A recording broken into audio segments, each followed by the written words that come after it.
పవన్ కళ్యాణ్ గారు మొట్టమొదటిసారి గెలిచినది పిఠాపురం వచ్చారు. ఎలా అనిపిస్తుందండి? చాలా బాగుంది. అంటే నేను బాగా చేస్తారనుకుంటారా? చేస్తారు. మరి ఎవరు కోటేశారు మొన్న? అన్నయ్యకి అన్నయ్య అక్క ఎన్నో టైంకి మరి పవన్ కళ్యాణ్ గారు ఎమ్మెల్యే గారితో పాటు డిప్యూటీ సీఎం కూడా అయ్యారు.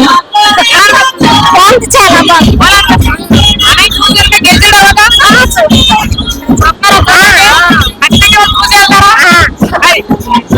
మరి పవన్ కళ్యాణ్ గారు సీఎం అవుతారన్నారు. డిప్యూటీ సీఎం అయిపోయారు. చాలా మరి 29 మళ్ళీ సీఎం అవుతారంట కదా ఖచ్చితంగా. మరి మీ వీర మహిళలందరూ మరి ఆయనకి ఏం అలాగే చెప్తారు? అలాగే చాలా బాగా చెప్తారని బాగా చేస్తారా? ఖచ్చితంగా ఏమీ నమ్మకం లేదు మీకు? అది. ఈ ఊరేనా? ఏంటి పవన్ కళ్యాణ్ గారు చూడడానికి వచ్చారా? ఇంతకుముందు చూసారా? ఇంతకుముందు చూసారా? చూసారా? అలాంటి వ్యక్తి పవన్ కళ్యాణ్ గారు మంచి వ్యక్తేనా? ఆ? ఇంత 4,000 వచ్చిందా? బాగుందా? మంచోడా పవన్ కళ్యాణ్ గారు? ఓటేశారా? మళ్ళీ ఎవరికి వేస్తారు ఇంకోసారి? మీరు ఎక్కడి నుంచి వచ్చారు? పిఠాపురమేనా?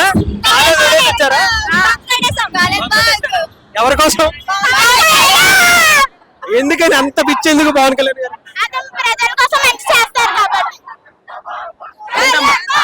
ఏంటి పవన్ కళ్యాణ్ గారిలో బాగా మీకు నచ్చిన విషయం ఏంటి? Helping nature. పిఠాపురంలోనే గెలిచారు. ఈసారి ఎలా ఉండబోతుంది పిఠాపురం? అంటే ఇక్కడ యువతకి చాలా అవకాశాలు కల్పిస్తానంటున్నారు కదా పవన్ కళ్యాణ్ గారు. మీలాంటి వాళ్ళకి ఎలాంటివి వస్తే బాగుంటది అనుకుంటున్నారు? మీకు మంచి జాబ్స్, ఎలాంటి మీకు ఎలాంటి దాంట్లో కావాలనుకుంటున్నారు? మంచి జాబ్స్, అందరికి ఏమీ జరగకుండా అన్ని బాగుండేలాగా చూసుకుంటారా మీరు పవన్ కళ్యాణ్? చూసుకుంటాం. ఈ జనసేన వుడెన్ మెమెంటో కోసం ఇప్పుడే ఈ వాట్సాప్ నంబర్ కి కాంటాక్ట్ చేయండి.